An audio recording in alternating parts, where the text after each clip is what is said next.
Perkenalkan, nama saya Eva Magdalena Elizabeth Taklal, NIM 2207010084, mahasiswi Program Studi Kesehatan Masyarakat, semester 4, kelas D. Pada kesempatan kali ini, saya akan menjelaskan mengenai salah satu penyakit tidak menular, yaitu kanker serviks. Kanker serviks adalah jenis kanker yang terjadi pada leher rahim wanita.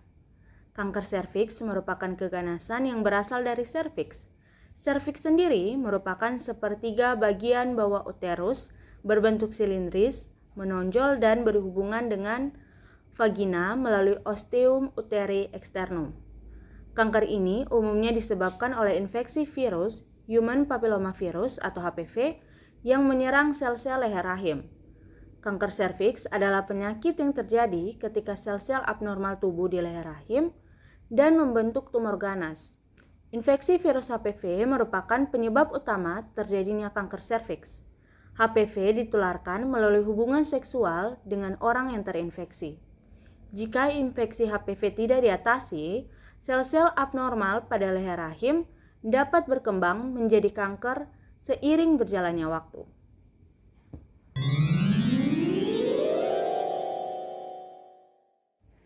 Selanjutnya, saya akan menjelaskan mengenai penyebab atau faktor risiko penyakit kanker serviks. Yang pertama, yaitu infeksi Human Papillomavirus atau HPV. HPV dapat menginfeksi sel-sel di permukaan kulit. HPV juga dapat menyebar dari satu orang ke orang lain melalui kontak kulit ke kulit. Salah satu cara HPV menyebar adalah melalui hubungan seks, termasuk seks vaginal, anal, dan bahkan oral. Infeksi HPV pada wanita tidak semua menyebabkan kanker serviks. Virus ini akan hilang dengan sendirinya apabila wanita yang terinfeksi virus HPV memiliki sistem kekebalan tubuh yang baik. Ada 150 jenis HPV yang dikelompokkan menjadi jenis HPV berisiko rendah dan HPV berisiko tinggi. Tipe HPV yang mempunyai risiko tertinggi terjadi kanker serviks adalah tipe HPV 16 dan HPV 18. Waktu yang dibutuhkan dari infeksi HPV berisiko tinggi sampai terjadinya kanker adalah 15 tahun. Yang kedua, yaitu merokok.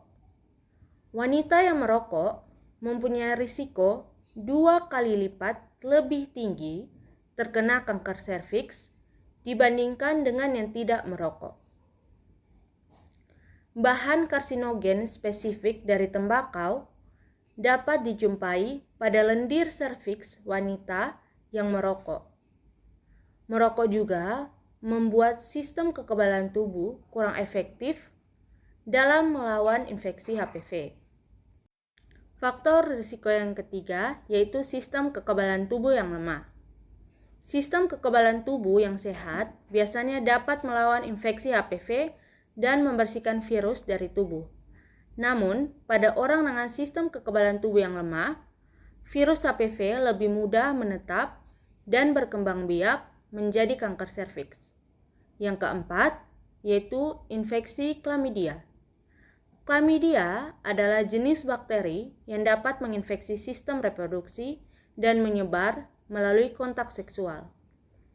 Infeksi chlamydia dapat menyebabkan peradangan panggul dan infertilitas.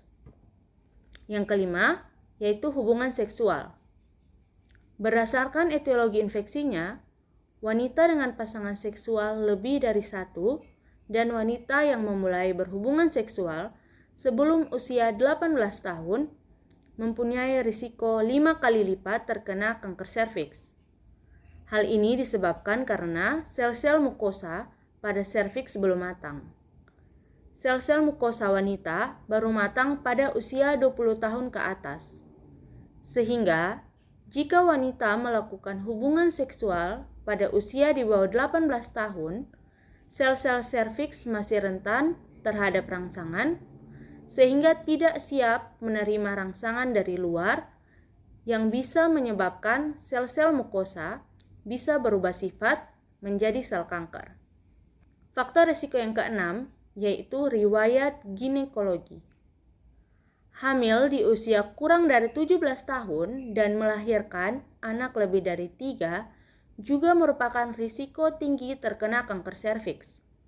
Apalagi dengan jarak kelahiran yang terlalu pendek. Hal ini diperkirakan karena terlalu sering melahirkan akan menimbulkan perlukaan di jalan lahir, sehingga berisiko tinggi terinfeksi HPV. Dan faktor risiko yang terakhir yaitu kontrasepsi oral. Penggunaan kontrasepsi oral dalam jangka waktu yang lama meningkatkan risiko kanker serviks.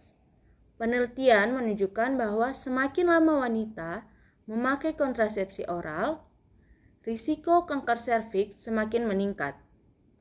Risiko ini akan turun lagi setelah kontrasepsi oral berhenti dan kembali normal sekitar 10 tahun setelah berhenti. Kontrasepsi oral mungkin dapat menimbulkan risiko kanker serviks karena jaringan serviks merupakan salah satu sasaran yang disukai hormon steroid perempuan.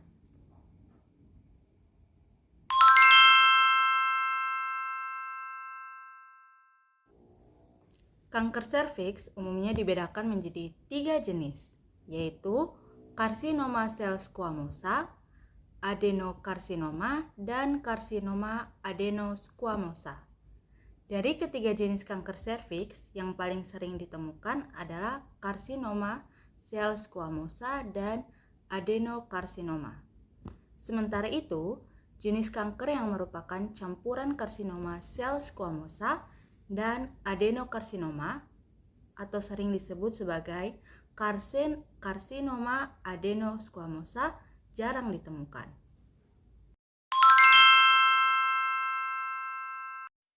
Diawali dari adanya paparan dari HPV yang ditularkan dari hubungan seksual. Setelah terjadi paparan dari HPV, maka terjadi infeksi transien. Pada infeksi transien ini, virus HPV merespon dengan sistem kekebalan tubuh. Sistem kekebalan tubuh dapat membersihkan infeksi dalam beberapa bulan atau tahun. Jika infeksi HPV tidak dibersihkan, dapat menjadi persisten. Infeksi persisten terjadi karena tubuh tidak dapat membersihkan patogen setelah infeksi awal. Infeksi persisten ditandai oleh adanya agen penginfeksi secara terus-menerus, seringkali sebagai infeksi laten yang berulang kali kambuh sebagai infeksi aktif. Infeksi persisten dapat menyebabkan perubahan sel pada leher rahim atau lesi prakanker. Lesi prakanker merupakan awal dari kanker serviks yang tidak menimbulkan keluhan. Apabila dibiarkan, akan berkembang menjadi kanker serviks yang dapat menginvasi jaringan sekitar atau bahkan menyebar ke organ atau jaringan lain, atau bisa disebut metastase.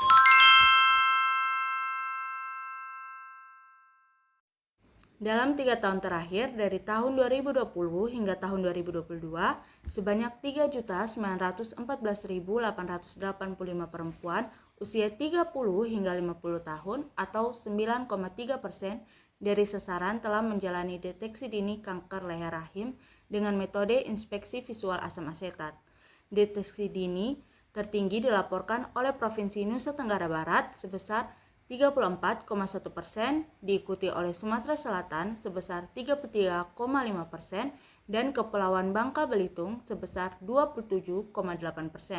Sedangkan provinsi dengan cakupan deteksi dini terendah yaitu Papua sebesar 0,1%, diikuti Papua Barat sebesar 0,4% dan Sulawesi Utara sebesar 0,7%.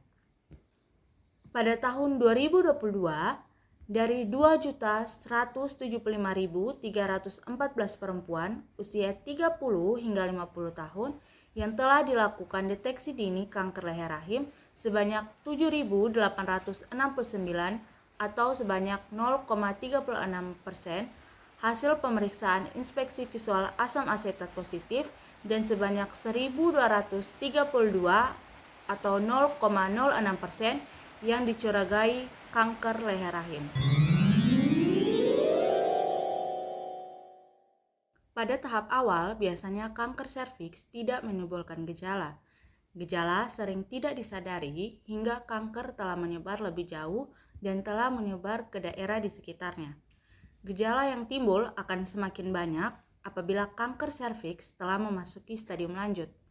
Gejala awal kanker serviks pada stadium lanjut antara lain yang pertama yaitu keputihan yang tidak sembuh dengan berbagai pengobatan, yang kedua yaitu nyeri pada perut bawah, yang ketiga pendarahan sesudah melakukan hubungan intim, yang keempat pendarahan sesudah menopause. Gejala kanker serviks yang lebih lanjut atau telah terjadi penyebaran antara lain yang pertama yaitu pada tahap lanjut keluar cairan kekuningan dan berbau atau bercampur darah. Yang kedua, terjadi sumbatan pada saluran kencing. Yang ketiga, sakit ketika melakukan hubungan seks. Yang keempat, terasa sangat lelah. Yang kelima, hilang nafsu makan. Yang keenam, turun berat badan. Yang ketujuh, nyeri panggul karena kanker telah menyebar ke panggul, dan yang terakhir yaitu sakit punggung akibat penyebaran kanker ke tulang punggung.